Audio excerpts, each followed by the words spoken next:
were involved MIT is a complex place. Well, there were certain interests that were involved in our Philippine venture. There are different interests that are involved in our Vietnam venture. You see, our Vietnam, don't forget that with the Second World War, America's imperial interests expanded enormously. I mean, prior to the Second World War, we were sort of a marginal imperialist power, except for the Monroe Doctrine. But since the Second World War, we became the world's major imperialist power. And Vietnam is simply one piece of an attempt to construct a very large integrated world system, of which Greece was another piece. Yeah, we became an imperial power, Mr. Chomsky, in the sense that we inherited primary responsibility for any chain of action that might involve us in a Third World War, I don't believe and something that might involve the entire world in Holocaust. And no, under the circumstances, well, I know you don't believe it, but in fact, I think that it might be refreshing to listen to this point of view, which is that there are people who do believe that America, unhappily and certainly not desiring it, inherited the responsibility for trying to abort international Holocaust, and has from time to time done so by such ventures as the Truman Doctrine, Marshall Aid, and things like that. No, I don't agree. Is Marshall Aid not as No, Marshall Aid is quite different. First of all, Marshall... I'm sorry. Yeah.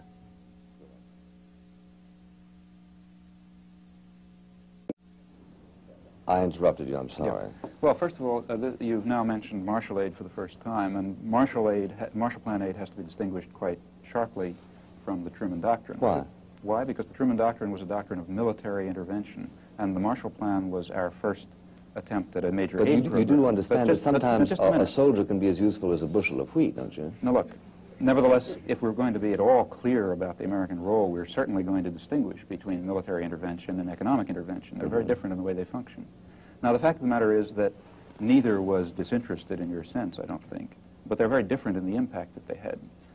The Truman Doctrine, I think, was a disastrous venture. I think the Marshall Plan was arguable. I mean, one understood what how do you for, explain the schizophrenia? I don't agree with it. How do you explain the schizophrenia of a public which willed both more or less simultaneously? On the one hand, you say that the public is incapable of acting disinterestedly. The public didn't will either. Well, the government, all right, the government, because both were... But the government backed by the public, how's that? How do you explain that the same government on Monday did the Truman Doctrine, which you consider simply sort of being a projection of the evil impulses of the government, and on Tuesday did something which you consider to be very good? What happened to the government between Monday and Tuesday? First of all, I didn't say I considered it to be very good. I said it's rather different, and one has to bring different standards to bear in evaluating it. But why is it different? Let me give you an example. Suppose you're a farmer. Because there's a difference between receiving... And you need agriculture. You need fertilizer, so you apply to me for fertilizer. But just before I get it to you, somebody comes up with a bayonet and is about to make it impossible for you to continue farming. Now, in that particular instance, is there a strategic difference between my giving you the fertilizer and my giving the soldier who routs? That's not, so you're talking about the dream world. The real world is one, because the real world is one in which the alternatives were coming with a bayonet, which is on an American rifle held by an American-backed Greek soldier, and the alternative to that was giving the kind of aid which was used, in fact, to construct the kind of society in Western Europe that we wanted to see developed there. Now, these are two very different things.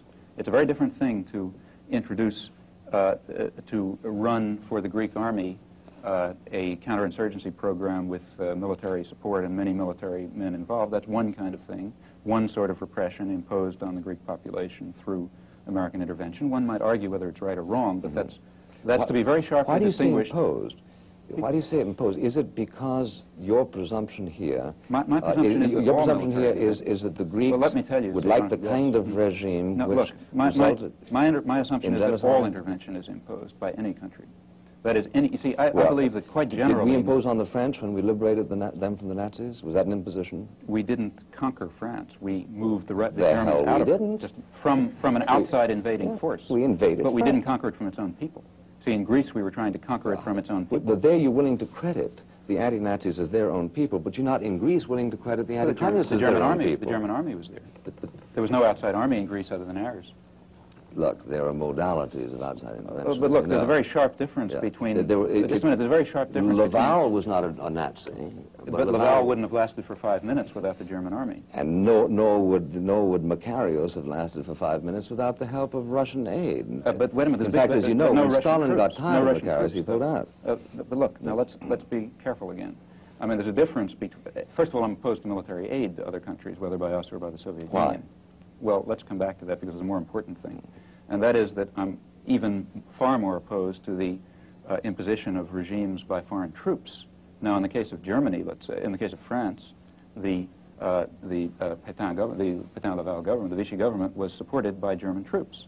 Had the German, they weren't throughout the country necessarily, because there was certainly indigenous support, but there's no question that if German military force had been withdrawn to the other side of the Rhine, then there would have been an overthrow of the Vichy government, and France would have had some different form of government. Now, in that case, our invasion of France was, whether one likes it or not, was in reaction to an occupying external force. It's just pure confusion to identify that with the case of Greece, when we were trying to liberate, we were trying to select the kind of society that Greece would have, and we were trying to save the rulers that we had designated as appropriate from their own population. There were no outside forces. But don't you realize that in your book, and that's why you're not willing to be consistent in carrying out this argument, you're constantly talking about our satellizing of places like Cuba and the Dominican Republic and so on and so forth, and yet we never occupied them in the sense in which you're talking about. Well, we never occupied the Dominican Republic. We sent 25,000 troops there in 1965 in an occupation. No, I'm talking about I'm talking well, about the American Marines were in there dozens of times since 1900. I think you're being evasive, and I don't think you want to be. No, Let me ask you this. Is it possible? It is not evasive at all. Is it possible? You know, we just simply repeatedly sent troops to Nicaragua, the Dominican Republic, Cuba, et cetera, et cetera. Is it possible to satellize a nation without having an occupying army there? Yes, it is. All right. Then there goes your your tedious French explanation. Oh, not at all, because that doesn't happen to be, you see, we're talking about a real situation. Yeah. We could talk about some ideal situation and, you know, have an academic discussion about it. I'm saying, therefore, it is possible for North Vietnam to satellize South Vietnam, presumably, without even it's logically occupying it militarily and in a formal sense. But it didn't happen, though. So there's well, this is an argument considering which there are 2 points of view. Well, let's discuss it then. Historically. Yeah, in fact, you see, there's much more, if you're willing to be serious about it, there's more evidence that South Vietnam tried to colonize North Vietnam than conversely. In fact, South Vietnamese commandos were going, military forces, regular military forces, were going north considerably earlier than the time when we even proclaimed that the infiltration began from north to south. Did they bump into the refugees coming south? The refugees were coming south, were going in both directions, in fact, in 1954-55, and at least according to Bernard Fall, the commandos began going north in 56 or 57. The first claimed infiltration from the north was in 59, and that was South Vietnamese coming south. So if one wants to talk about, again, the real world, the first motion the trouble is, your difficulty with Chomsky is, in my judgment, you never know where neatly to begin your historical you choose sequence. the point of beginning. Well, the point really is that if you're starting to say that 1959 was a provocation because there were... No, it wasn't a provocation. I said that's when we claimed that the provocation began. But how about the people who were going from north to south who were talking about the misery that had been brought about Ho Chi Minh and so on and so forth? When was that? Well, which people are you talking about? I don't know. Well, I'm talking about Vietnamese, north and south. Your trouble, I think, is neatly captured in the remark made recently by Czechoslovakia, that Czechoslovakia is, after all, the most neutralist country in the world, since it declines to interfere even with its own internal affairs. I'm afraid I don't see the relevance of that remark. Well, the relevance is very simply that you start your line of discussion at a moment that is historically useful for you. That's why I say you predict the beginning. Of the post-war world is that the communist imperialists, by the use of terrorism, by deprivation of freedom, have contributed to the continuing bloodshed, and the sad thing about it is not only the bloodshed, but the fact that they seem to dispossess you of the power of rational observation. May I say something? Sure. I think that's about 5% true, and or maybe 10% true. It certainly is. Why do you give that? May I complete a sentence? Sure. I mean, it's perfectly true that there were areas of the world, in particular Eastern Europe, where Stalinist imperialism very brutally took control and still maintains control. But there are also very vast areas of the world where we were doing the same thing. And there's quite an interplay in the Cold War. You see, what you just described is I believe, a mythology about the Cold War, which might have been tenable 10 years ago, but which is quite inconsistent with contemporary scholarship. Ask a Czech. Ask a Guatemalan, ask a Dominican, ask President of the Dominican Republic, ask a person from South Vietnam, ask a Thai. Well, obviously, we can't get away if you can't distinguish between the nature of our venture in Guatemala and the nature of the Soviet Union's in Prague. Then we have real difficulty. Explain me the difference. Sorry.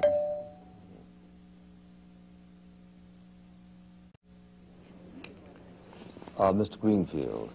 Mr. Chomsky, you state in one of the essays in your book, the unpleasant fact is that if one wishes to pursue the Munich analogy, there is only one plausible candidate for the role of Hitler, and by that you mean the United States. There are other references to Nazi Germany's conduct of foreign policy and our own. And you also less emphatically suggest that a lot of the internal policies of the United States government have left millions of its own citizens hungry or exploited. If this is the fact, that is to say, if the nature of our society is functionally indistinguishable in this respect from Nazi Germany, then doesn't that legitimate any tactic that one wishes to use in opposition? Well, I certainly don't believe that your assumption. That is, I don't believe, and I don't think I ever say that our society is functionally indistinguishable from Nazi Germany. No, that's what I say is that if one wants to pursue... I want to zero in. Yeah. If by I would blowing disagree up with a the troop assumption. train, we prevent 5,000 American soldiers from going to Vietnam to participate in what you do explicitly Yes. call a criminal war, Right. isn't that a moral act? Oh, I think that, yes, it would be. If sabotage would, in fact, contribute to ending the war, I would be in favor of sabotage. So- and let me give you some concrete So that's examples. a tactical decision, not It's a a moral. tactical decision. In fact, I'll give you some examples. What the Berrigans have done, for example, at Catonsville and Milwaukee, I think is very heroic and, in fact, saintly. But that is not killing American soldiers. Oh, no, I'm not. Well, you were talking about sabotage. You're talking about blowing up a an troop American train. I would assume there'll be I'm loss sorry, of life. I'm sorry, I thought you meant, let's say, you know, stop preventing a train from going. I mean I'd be- blowing up, I mean blow up sabotage, the tracks, but not the assassination, you people. know, what all Right, the you heroes see, in America... I would first of all make a sharp distinction, as, for example, the Berrigans did, between attacks on property and attacks on people. That's what I want to know. Fundamental distinction. But then, you see, if one raises the question about attacks on people, then I think there are very tricky issues. See, one would, I can concede, you know, I would have been against assassinating Hitler, for example, because I'm against murder. But if I believed that assassination of Hitler would have really contributed to the end of to ending Right. the war, I think one could have given an argument. Now, if it were Mutatis true, mutandis Lyndon Johnson? and that would pertain to Lyndon Johnson. But in neither case, incidentally, do I think that it Yeah, practically would have. And Ms. Hockman. I would like to ask Mr. Buckley what he thinks the motives of the people who are in favor of the war in Vietnam are. Putting it very simply, how can we possibly hope to help universal misery when we are so miserable here? Well, I think we're less miserable here. I mean,